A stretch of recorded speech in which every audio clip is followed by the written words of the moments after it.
Oke, saya mulai. Bismillahirrahmanirrahim. Assalamualaikum warahmatullahi wabarakatuh. Waalaikumsalam. Waalaikumsalam warahmatullahi wabarakatuh. Alhamdulillah kita berjumpa secara virtual ya. Kita dengan kesehatan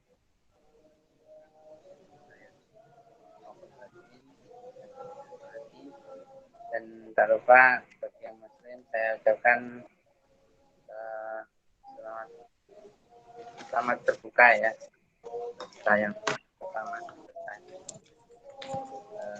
menaikkan ibadah puasa dan menjalankan.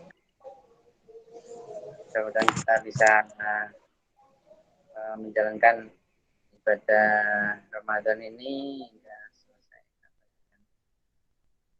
genap ya 32 hari hingga Idul Fitri. Baik, di pertemuan ke-6 ya, kita sudah pertemuan ke-6 dan sebentar lagi satu pertemuan lagi, pertemuan ke-7 dan setelah itu UTS ya. Setelah satu pertemuan lagi kemudian siap-siap bulan Ramadan ini ada UTS. Baik, di pertemuan kali ini kita akan membahas tentang turunan dalam ruang berdimensi N. Apa artinya berdimensi N? N ini artinya bisa 1, bisa 2, bisa 3 dan seterusnya. Jadi, turunannya ini nanti artinya bisa dalam ruang 1 dimensi, 2 dimensi, maupun 3 dimensi. Atau lebih. Tapi biasanya sampai dengan 3 dimensi. Baik, kita pertama masuk ke fungsi 2 variabel atau lebih. Ya, mudah-mudahan suara saya terdengar dengan jelas. Kita awali dulu terkait fungsi 2 variabel atau lebih atau 3 variabel. Fungsi fx ini sama dengan x kuadrat. Fx-nya ini fungsi bernilai real ya, dari peubah yang real juga. Jadi ya di sini ini adalah variabel fungsi fx ini memiliki variabel x yang kuadratkan gitu, dan ini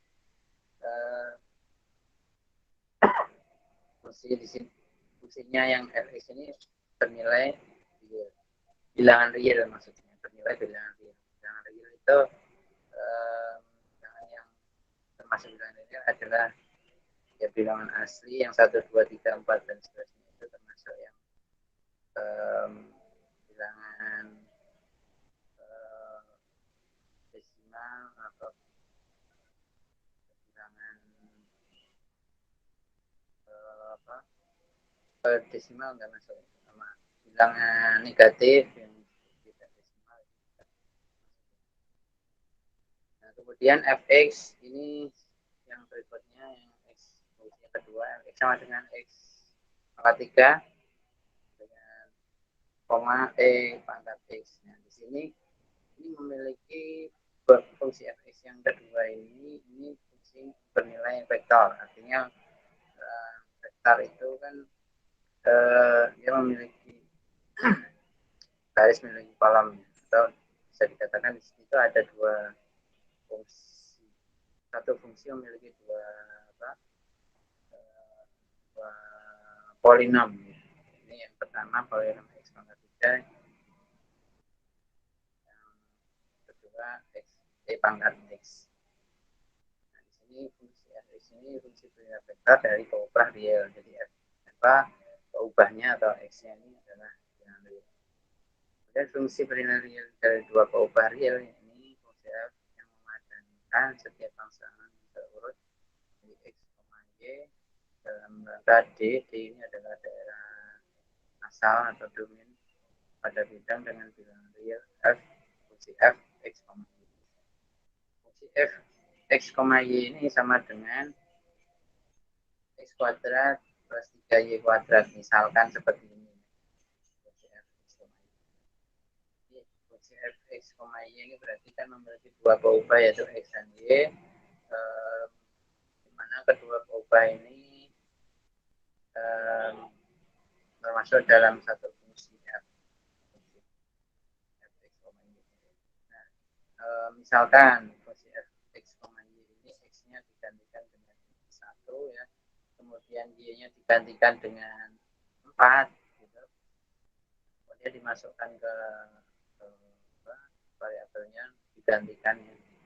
Maka di sini 1 kuadrat plus 3 kali y kuadrat dan y-nya adalah 4. Ini hasilnya 49.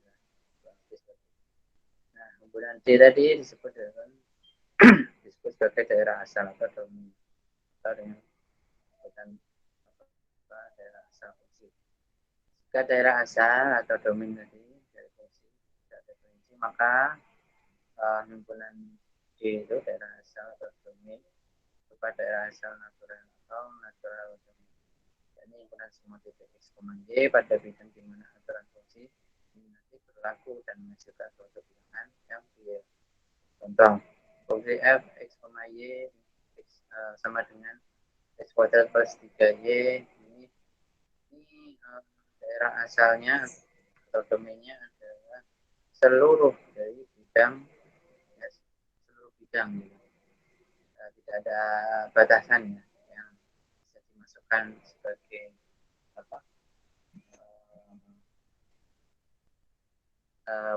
angka-angka yang bisa dimasukkan pada fungsi variabel x maupun variabel y. Nah, sedangkan yang gx, y ini sama dengan misalkan 2x akar y. Nah, ingat akar y ini dalam akar itu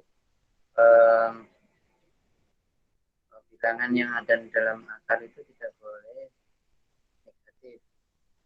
Kita ingin hasilnya suatu bilangan real ya. Nah, maka daerah asalnya atau domainnya di sini elemen bilangan real, maka y-nya kalau ingin bilangan real ya, maka y-nya haruslah bilangan positif atau y-nya lebih besar atau sama dengan 0.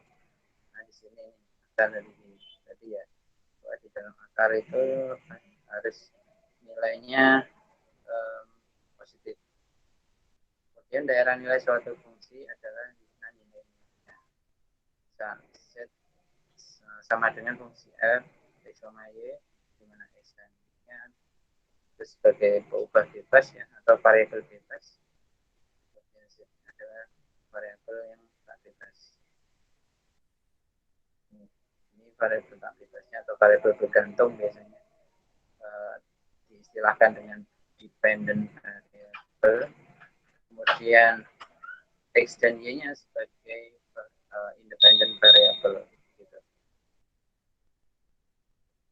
Nah, fungsi dua variabel atau lebih ini contohnya bisa buatlah grafik daerah asal mula untuk fungsi f x, y ini sama dengan akar dari y minus x kuadrat per x kuadrat plus kurung buka y minus 1 kuadrat.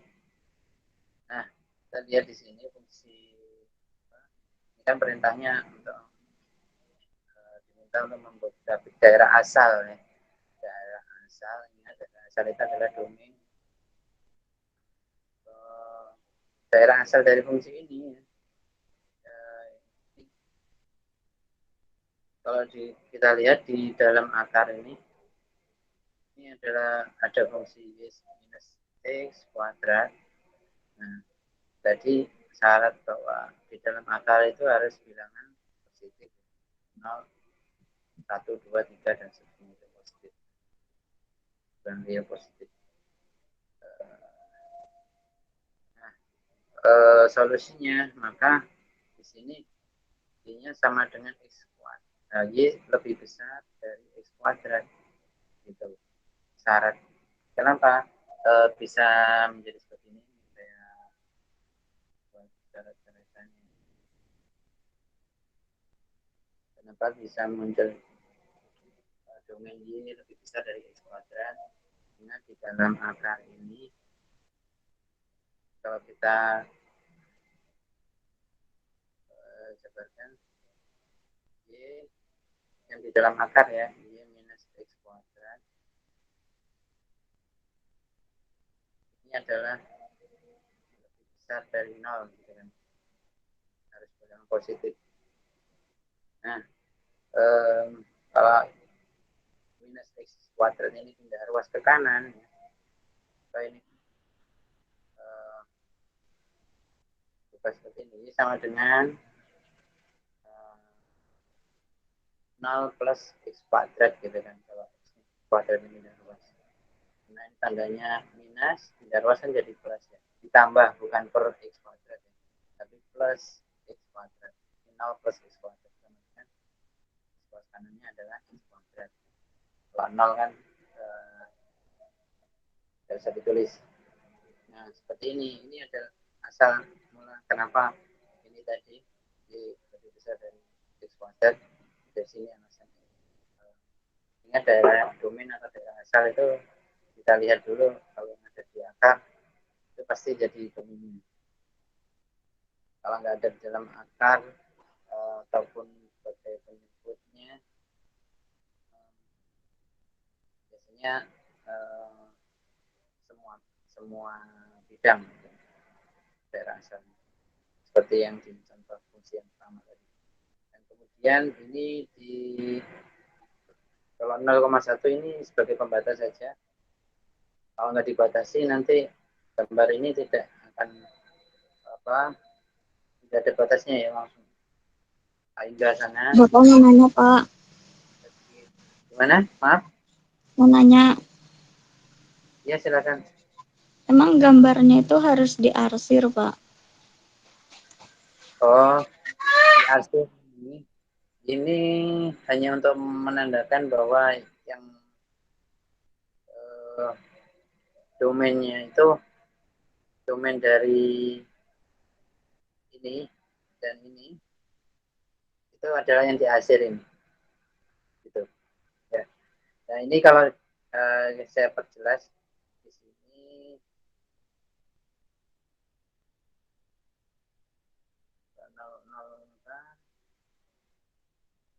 0,1 itu artinya dibatasi oleh garis. Nah, ini adalah 1.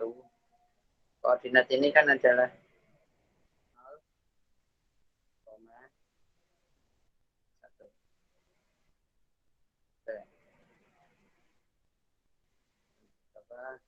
Jadi dibatasi oleh garis ini harusnya adalah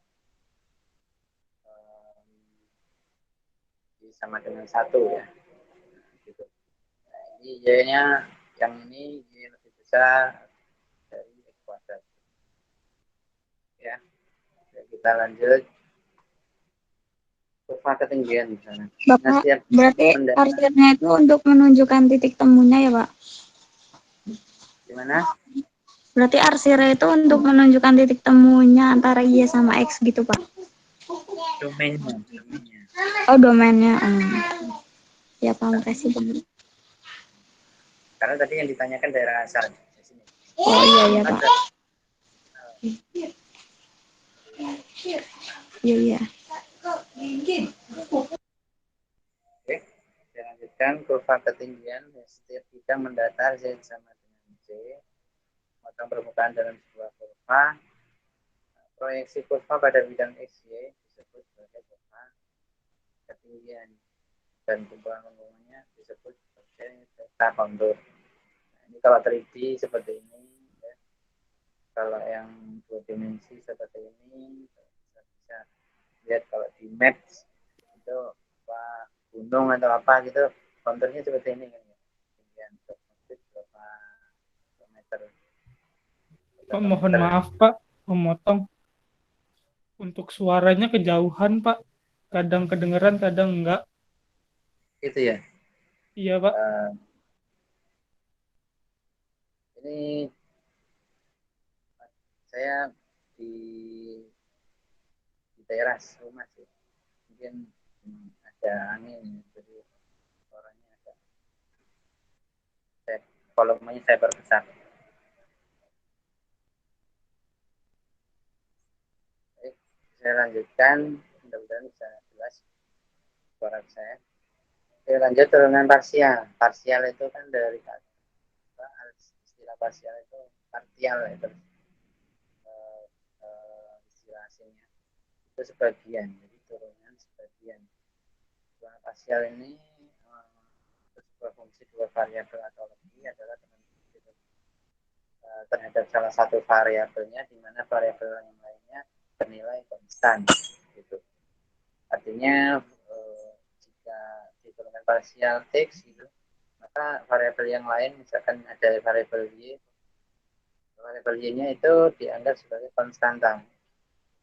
Konstanta, ingat konstanta itu seperti angka gitu ya. Misalnya Y sama dengan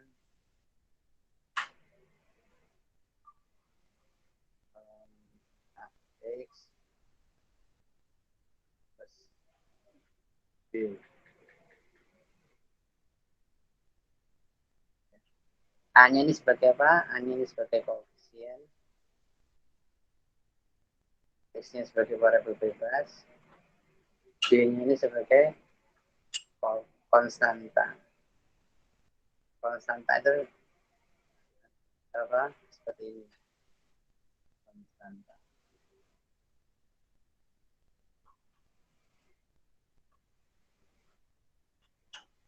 Ya, biasanya angka. Tapi kalau di turunan parsial ini, variabel pun bisa menjadi konstanta.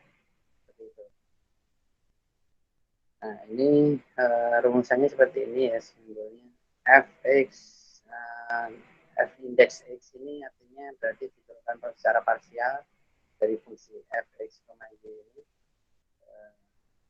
Nah, simbol d biasanya dx gitu kan ya. Ini simbolnya seperti ini, seperti d tapi bukan d ya. Kalau turunan biasa huruf d ya, huruf d. Kalau ini baca do z do x, do z do x. Ini diturunkan secara parsial kalau simbolnya do z do x. Berarti ini artinya fungsi z ini atau fungsi fx, y ini diturunkan secara parsial terhadap variabel x gitu ya. Dan yang ini fx, nah ini kurang lebih sampai di atas seperti itu. Nah di sini indeksnya x0 y0. Kita langsung ke contoh soal saja. Contoh, diberikan fungsi fx, y, di mana fx, y ini sama dengan x kuadrat kali y plus 3y pangkat 3. Tentukanlah yang A, fx. Berarti ini turunan parsial terhadap fungsi x ya, maaf, turunan parsial variabel x dari fungsi fx, y. Dan yang ini turunan parsial fx, y terhadap variabel y. Dan yang B ini nanti dimasukkan x-nya setelah diturunkan secara parsial terhadap x, dimasukkan atau digantikan variabel x-nya 1, variabel y-nya 2. Setelah diturunkan secara parsial terhadap variabel y, ini dimasukkan nilai x-nya 1, nilai x-nya 2. Nah, penyelesaiannya, cara penyelesaiannya di sini fungsi fx, fx, y itu diturunkan parsial terhadap x, ya, maka menjadi hasilnya adalah 2x, ini 2x y, artinya 2 kali x kali y. Dari mana? Nah, di sini tadi y kan yang ini ya, fungsi fx, y adalah yang ini. Karena diturunkan partial terhadap variabel x, maka kalau ada variabel x di sini, seolah-olah berarti bisa diturunkan gitu ya. Apa variabel x-nya berarti ini y ini sebagai dianggap sebagai koefisien kalau yang ini.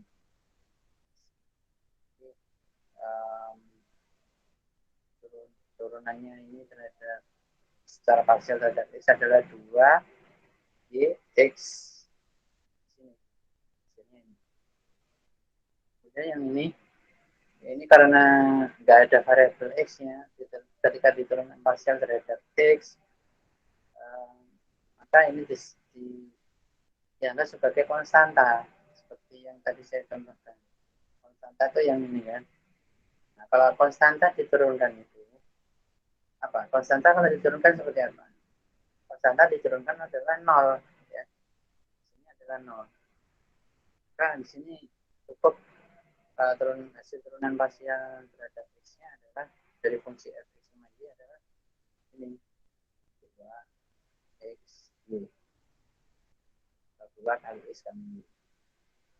Kemudian menjawab pertanyaan B yang pertama, x mana x-nya dikalikan 1, y-nya dikalikan 2, maka dimasukkan kan 2 kali 1 kali 2, hasilnya adalah 4. Kemudian yang turunan parsial terhadap variabel y, nah ini hasilnya kenapa menjadi x kuadrat plus 9y kuadrat gitu kan. Nah, ingat kalau diturunkan parsial terhadap y di sini kan ada y, variabel y semua ya. Di sini ada variabel y semua. Oh berarti ini bisa diturunkan semua dan ada nilainya kan 0. Kan setelah diturunkan parsial ini berarti kan diturunkan parsial dari y adalah x kuadrat. Ya, x kuadrat ditambah kan kalau y pangkat 1 itu diturunkan 1 kali 1 ya. Nah, sisanya adalah x kuadrat, 1 kali x kuadrat. Dan ditambahkan dengan ini ya, 3y pangkat 3 ini diturunkan parsial terhadap y. Ini adalah 3 kali 3, y-nya berkurang pangkatnya 1, yaitu 9 y kuadrat. Sesuai ya. Sini. Oke. Kemudian ini dimasukkan ya. Nah, nilai x-nya 1, nilai y-nya 2 dari 1 ya. Maka hasilnya adalah 37.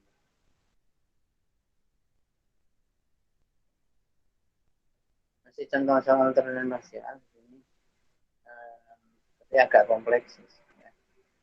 Ini ada fungsi z di mana fungsi z ini x kuadrat kali sin x y kuadrat. Nah, bagaimana untuk mencari dz dx-nya atau turunan parsial z terhadap x dan turunan parsial z terhadap y? Di sini solusi yang pertama ya, dz dx, 2z 2x ya, cara bacanya 2z 2x sama dengan x kuadrat. Ingat ya, ini tuh fungsi ini bisa kita misalkan ini sebagai maaf karena ini kebalik ini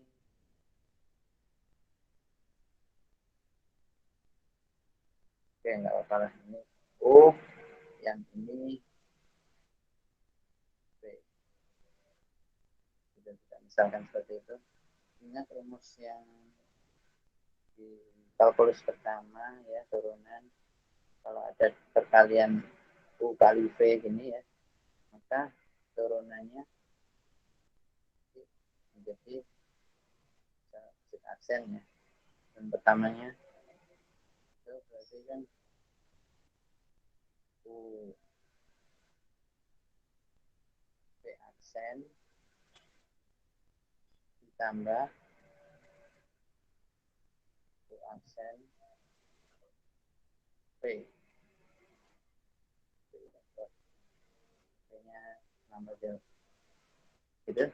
Nah, di sini kenapa hasilnya seperti ini? Nah, ya. U-nya kan tadi X kuadrat ya. Kemudian P aksennya mana? P aksennya berarti kan turunan pertama ini sin X kuadrat terhadap apa? Turunan parsial ya. Ini turunan pertama parsial terhadap X. Dan di sini lihat turunan parsial terhadap X. Maka ini juga diturunkan secara parsial terhadap X. Kemudian U aksennya mana? U aksennya adalah aksennya ini kan apa? Ya ini di 2x kuadrat per 2x. U aksennya. P-nya mana? P-nya adalah sin X kuadrat.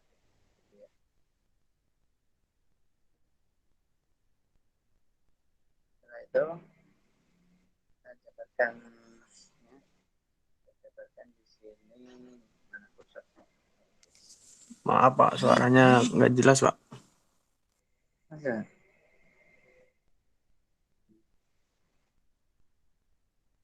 Oke, X kuadrat dikalikan dengan ya turunan parsial dari sin X kuadrat. Ini adalah cos X kuadrat. Ingat ya, sin itu diturunkan menjadi cos ya. Nah, kemudian XY-nya itu juga diturunkan secara parsial terhadap X. Ini, di dalam kurung. Nah, ini diturunkan parsial terhadap X juga. Gitu. Tapi ini belum selesai, baru do X kuadrat per do X. Setelah ini, di garis berikutnya. Kemudian ditambahkan sin XY kuadrat, ya. Ini masih tetap. Nah, ini yang berubah. Hasil turunan parsial X kuadrat ini adalah berapa? 2X ya. X kuadrat kan turunan parsial terhadap X adalah 2X. Kemudian yang ini masih tetap, yang di atas. Yang berubah yang ini ya, X kuadrat ini turunan parsial terhadap X. Maka hasilnya adalah Y kuadrat. Kok bisa? Y kuadrat ini kan sebagai koefisien terhadap X. Gitu. Karena diturunkan parsial terhadap X, maka koefisien Y kuadrat ini masih sisa. Nah, X-nya pangkat 1. X pangkat 1 diturunkan terhadap X kan hasilnya 1. Variabelnya X ini hilang, sisa angka 1. 1 kali Y kuadrat kan Y kuadrat. Kemudian ditambahkan dengan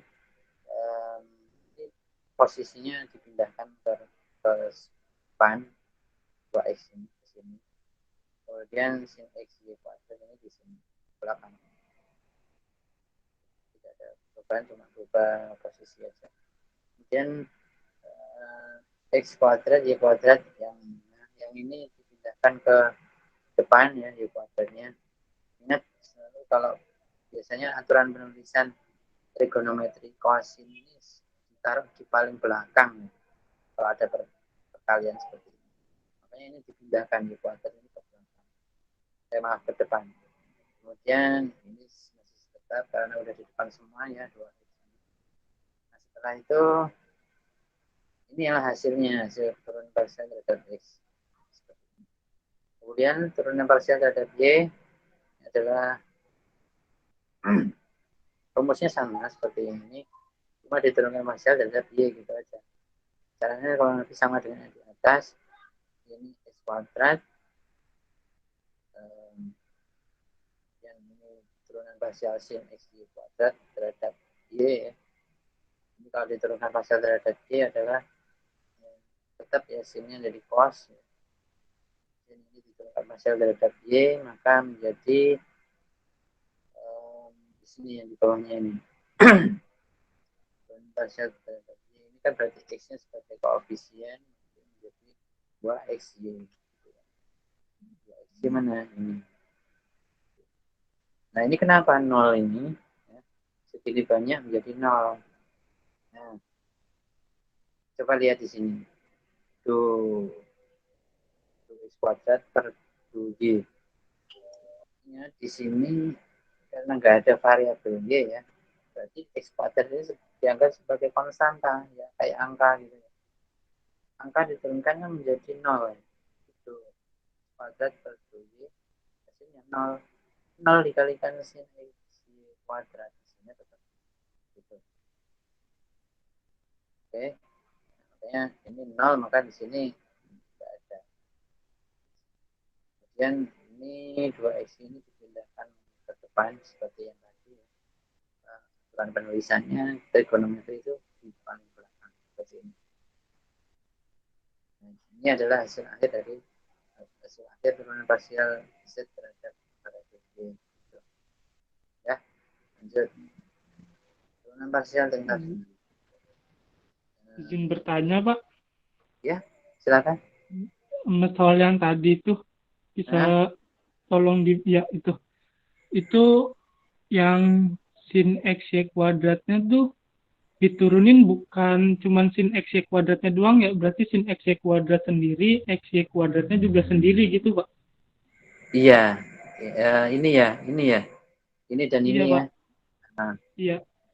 iya, Dari yang atas itu kan turun tuh solusi, terus dz per dx sama dengan x per x pangkat 2 dx sin x y pangkat 2 ditambah sin x y pangkat 2.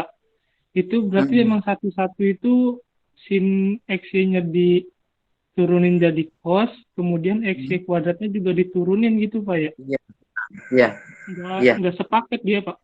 iya. Aturan turunan trigonometri kan seperti itu ya. 31 sih itu berarti.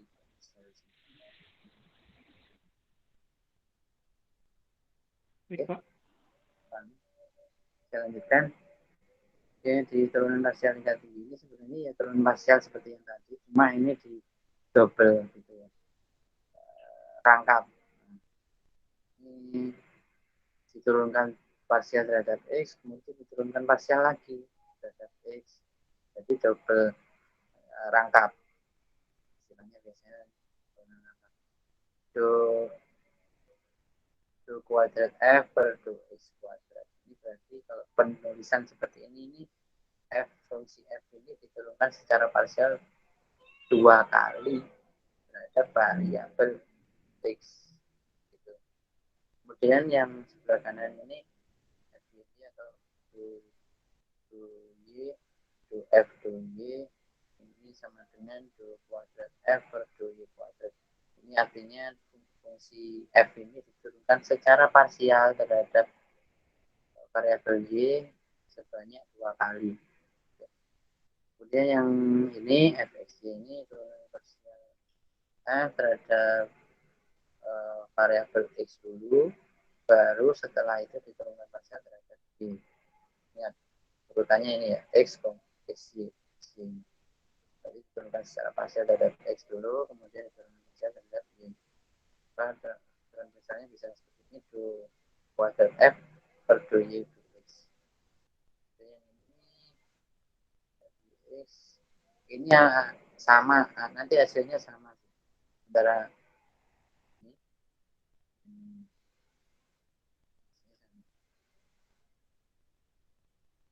ini contoh soalnya untuk turunan parsial tingkat tinggi. Cari keempat turunan parsial dari fungsi fx, y, mana fungsinya polinomnya adalah x pangkat y minus sin x per y ditambah x pangkat 3 dikali y pangkat 2. Nah, di sini diturunkan yang pertama di dalam parsial terhadap x, hasilnya seperti ini. Ini dalam parsial terhadap x kan berarti ini sisa e pangkat y. X-nya hilang karena X-nya sebagai perubahan, maka tinggal sisa satu kali E pangkat Y gitu. Jadi kurangi 1 per Y. X per Y ini kan kalau diturunkan parsial terhadap X itu adalah 1 per Y. Yang sin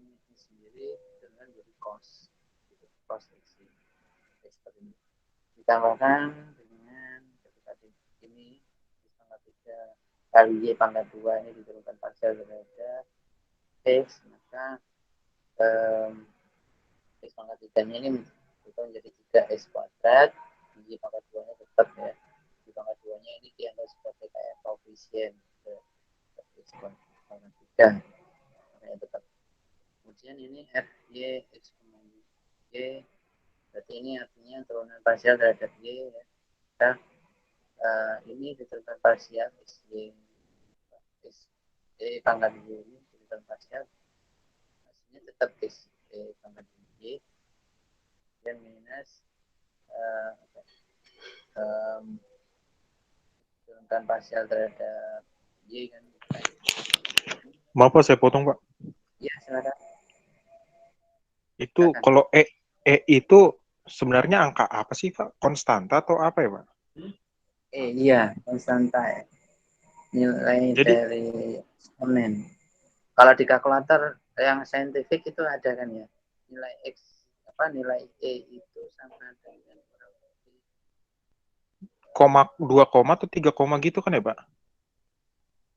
0,2 Oh 0 koma. ya 0, dan Jadi itu kalau hubungannya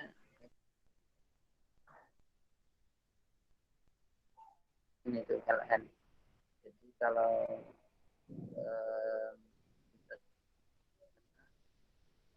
itu LN dengan E itu semacam kayak hubungannya logaritma.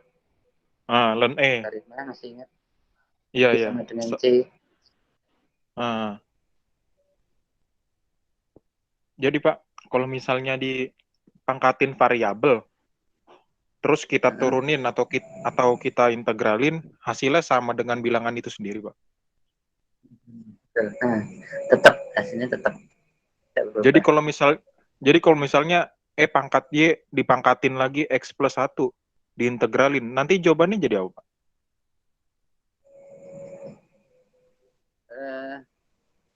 Berapa?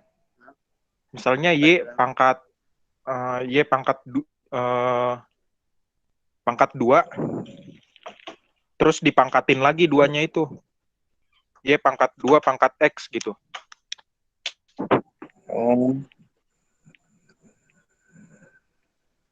Itu pakai permisalan atau apa Pak yang pangkat paling atas? Itu bisa dimisalkan bisa sih, tapi jarang terjadi ya. Nah iya memang jarang. Transendensi. Ya unik. Berarti sekali lagi Pak, kalau misalnya E pangkat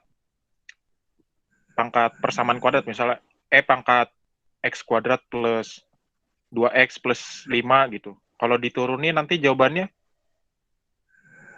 tetap Pak. Berapa tadi? Misalnya E pangkat X kuadrat plus 2X. Ya.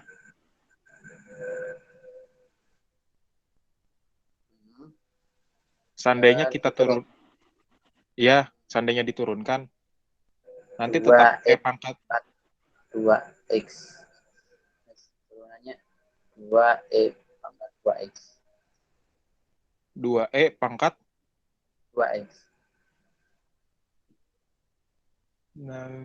Turun. Gitu. Diturunkan terhadap X kan ya? Iya. 2E. Iya, 2E pangkat 2X. Jadi kalau kayak gitu cara ngerjainnya gimana Pak? Apa X-nya kita keluarin dulu atau gimana? Ada ketentuan khusus sih untuk eksponen. Kalau E pangkat kalau hanya E pangkat X saja. Jadi kan kalau diturunkan tetap ya. Kalau seperti yang tadi misalnya E pangkat 2X itu diturunkan menjadi 2E pangkat 2X. Tapi apa itu pembahasan lebih lanjut sih, kita nggak membahas sampai situ. Oh, oke Pak, saya terima. Makasih ya Pak. Bagus lah pertanyaannya, advance ya. Boleh cukup tahu. Oke, kita lanjutkan ya. Ya di sini tadi sampai sini partial dari J fungsi f sama J ini. Kemudian diturunkan partial double 2 kali terhadap X. Dan berarti yang dipakai ini nih. Jadi yang ini diturunkan lagi terhadap X gitu kan. Nah, pangkat ini ingat kalau nggak ada variabel X maka ini dianggap sebagai konstanta. Konstanta tidak diturunkan adalah 0. Maka tinggal sisa ini. Ini diturunkan terhadap X ya. Menjadi ini minus cos ini kan diturunkan menjadi mesin, maka minus ketemu minus menjadi plus, maka ini hasil kenapa hasilnya nggak ada minusnya, dari minus ini ketemu minus dari turunan pertama cos ini kan minusin, maka plus 1/y² kan turunan x dx per y dy-nya, maaf dx nya itu adalah 1/y².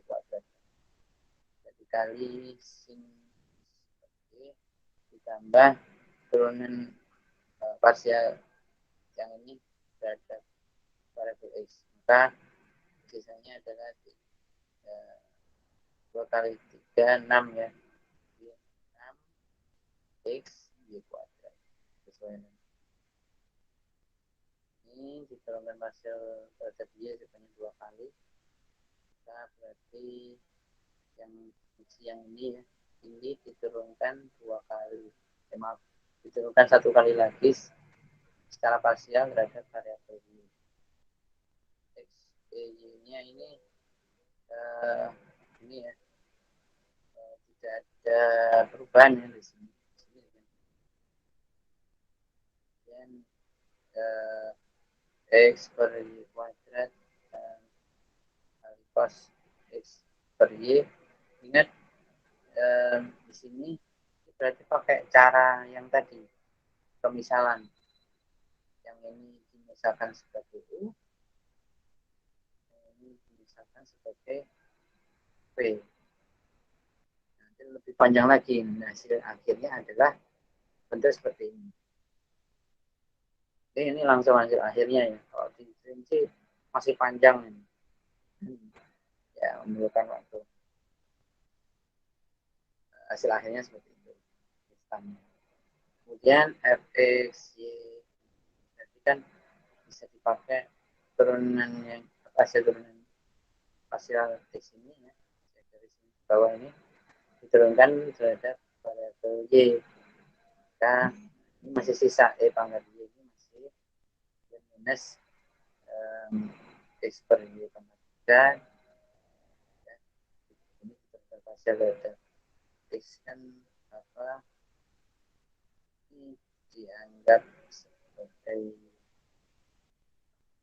koefisien 1/5.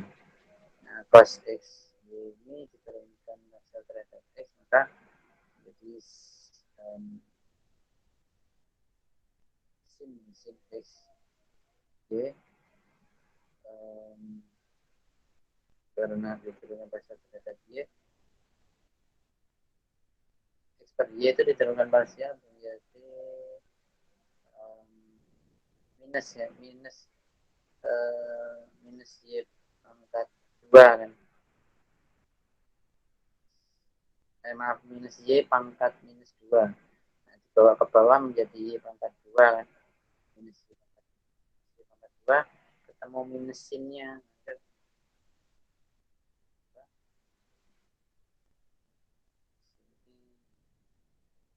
Oh maaf, enggak minus ya. Maka di sini tetap hasilnya minus, di sini minus. Nah, di ini menjadi Y pangkat 3 kan penyebutnya. Kan Y pangkat 2 dengan 1/Y-nya itu.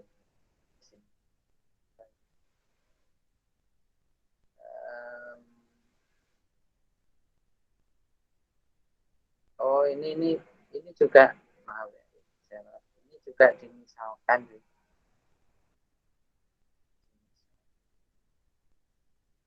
U dengan V. Ini ini kalau ini ya gampang, ini 3x kuadrat y kuadrat ini hasilnya adalah. Nah ternyata disimpulkan kan di sini hasil turunan parsial ini dengan ini hasilnya adalah sama persis ya.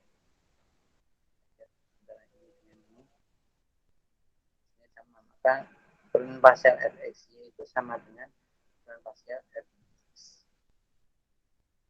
Selalu itu selalu sama. Oke. Kemudian fungsi eksplisit dan fungsi implisit. Fungsi eksplisit itu seperti ini, bisa sama dengan f x y. Fungsi implisitnya adalah f x y. Turunan fungsi implisit ya, f x y z sama dengan 0. Ini 0 sama dengan df. Ini kalau d berarti kan turunan biasa ya, turunan parsial. Ini dz sama dengan turunan parsial f terhadap x, kemudian diturunkan parsial apa diturunkan biasa terhadap x, kemudian ditambah dengan turunan parsial f terhadap y, kemudian diturunkan kali biasa terhadap y, sehingga diperoleh f dua x sama dengan minus fx per fz, dan f dua y nya sama dengan minus fy per fz. Nah, ini jika 0 sama dengan fungsi fx z sama dengan x kuadrat y plus z kuadrat plus 2x kuadrat minus z pangkat 3, dan z nya sama dengan fungsi fx y, kita fungsi f turunan parsialnya terhadap x yang menjadi 2x z ditambah 2y 2. Ini kalau diturunkan fungsi ini ya, diturunkan parsial terhadap x, hasilnya adalah ini. Ini adalah hasil turunan parsial terhadap variabel y dari fungsi yang ini. Kemudian nah ini apa f2x nya ini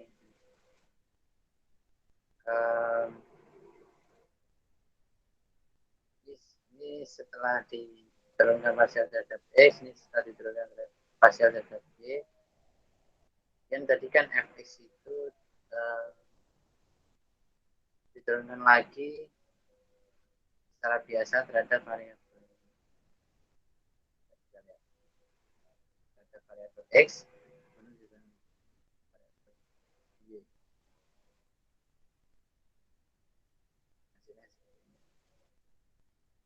Oke, lanjut ke turunan berarah. Definisinya untuk tiap vektor satuan U, jika du sama dengan limit x mendekati 0 fp plus 1 smp per h ada, maka limit ini disebut turunan berarah untuk f di p pada arah U.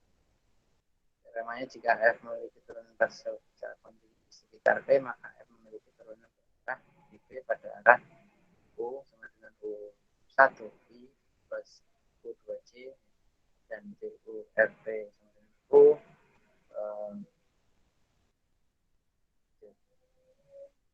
KFP itu bentuknya seperti ini. Kita langsung ke contoh soal turunan. Jika fx definisi fx, y sama dengan 4x kuadrat minus xy tambah 3y kuadrat, tentukanlah turunan berarah. divisi F di 2, minus 1 pada arah vektor A sama dengan 4I ditambah 3C. Cara penyelesaiannya, vektor satuan U pada arah A adalah 4/5I plus 3/5C. Ini vektor satuan. Ingat, vektor satuan kalau di fisika ada ya.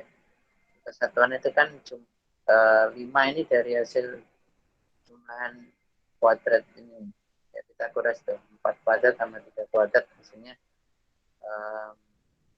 akar 25 ya. 5 di sini. 5 itu dari situ. Oke.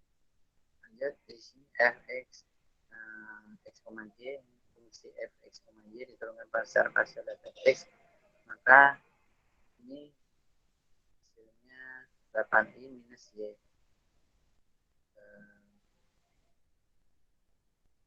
Kemudian dimasukkan angka x-nya 2, y-nya minus 1, maka hasilnya adalah minus 17 gitu. Kemudian ini diturunkan hasil terhadap y, hasilnya minus x plus 6y dari hasil ini fungsi yang ini. Ini mestinya fy salah ketik y 2, minus 1 sama dengan minus 8. Kita dimasukkan x-nya 2 ya, minus 2 tambah 6 kali min 1 kan 6 min 2 maka min 8. Sesuai. Kemudian DUF 2, min 1 itu sama dengan 4/5 kali 17 ditambah 3/5 kali 8. Hasilnya adalah 44/5.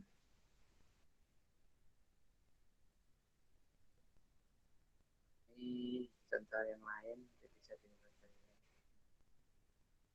Contoh sini hubungan turunan berarah dan gradien. DUFP sama dengan O FP, di mana DUFP ini adalah turunan berarah di P pada arah vektor satuan U. I ditambah U2C. Delta FP adalah gradien kemiringan. Antara rantai atau chain rule. Misalkan X sama dengan X, mana variabel bebasnya adalah S dan T, dan Y sama dengan Y, S sama T, ya, variabel bebasnya S dan T. Sini mempunyai turunan pertama di S, T, dan misalkan Z-nya sama dengan X, Y, Z diferensial di X, S, T, Y, fungsi Y, X, T, maka Z-nya sama dengan fungsi X, fungsi F, X, S, T, Y, S, T. Ini memiliki turunan pertama yang diberikan oleh, nah seperti ini, do S, do I, do Z, do S, nah turunan pertama Z terhadap S, do Z, do X, do X, do S. Ini kan bisa, artinya bisa di saling menggunakan seperti ini kan, maka hasilnya sama dengan do Z, do S. Tambahkan do Z, do Y kali do Y, do Z. Hasilnya sama. Kalau bicara yang hasilnya do Z. Ini berlaku seperti ini. Nah ini yang do Z, do T juga sama seperti ini. Ini contoh soal ya, di aturan nilai. Misalkan Z sama dengan X pangkat 3 kali Y, X-nya sama dengan T, dan Y-nya sama dengan T kuadrat. Tentukan DZ dt-nya. Solusinya DZ dt ya, sama dengan DZ dx, do Z, do X ya. Turun parsial. Jadi DZ dt ini bisa dijabarkan seperti secara parsial seperti ini. Do Z, do X kali do X, do T. Ini harusnya do. ditambah 2Z 2Y dikali 2Y 2T. Kan DZ 2Z diturunkan secara parsial terhadap X ya. Ini ditambah terhadap X menjadi X kuadrat kali Y. Ini hasilnya. Kemudian 2X 2T diturunkan parsial terhadap T menjadi 2. Nah, ini. Dan ditambahkan dengan 2Z 2Y 2Z 2Y berarti ini diturunkan parsial terhadap Y menjadi X pangkat 3. Y-nya hilang, hadir coba tinggal 1 karena parsial terhadap Y. Kemudian 2Y 2T ini Y-nya ya diturunkan parsial terhadap T menjadi 2T ini sesuai. Nah, kemudian diuraikan dan seterusnya sampai ketemulah 40 T pangkat 4 dari DZ DT. Contoh yang lain, misalkan sebuah tabung lingkaran dekat jam di mana si radiusnya bertambah pada laju 0,2 cm per jam dan tingginya bertambah pada laju 0,5 cm per jam, sedangkan laju pertambahan luas permukaan pada waktu radius sama dengan 10 cm dan tinggi sama dengan 10 cm. Nah, luas permukaan tabung berarti adalah luas alasnya adalah 2 PR. Nah, bentuk lingkaran rumus luas lingkaran dikali dengan A.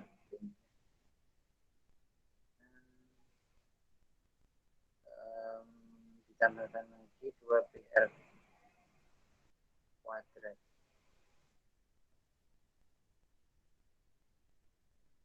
Nah, disitu diteruskan DSDT ya. DSDT-nya adalah 2S 2R S ini diteruskan parsial terhadap R, kemudian ini sebenarnya 2R 2T ya, tambahkan 2S 2A kali 2Y 2T. Hasilnya jadi seperti ini, 2 PR ditambah 4 PR dikali 0,2 ditambah 2 PR kali 0,2. Hasilnya adalah 58 pi cm persegi per jam.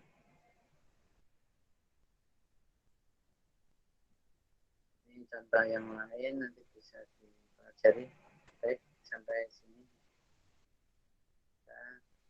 Terima kasih. Terima kasih atas perhatiannya. Dan bisa dipahami. Barangkali ada yang mau didiskusikan lagi, silakan.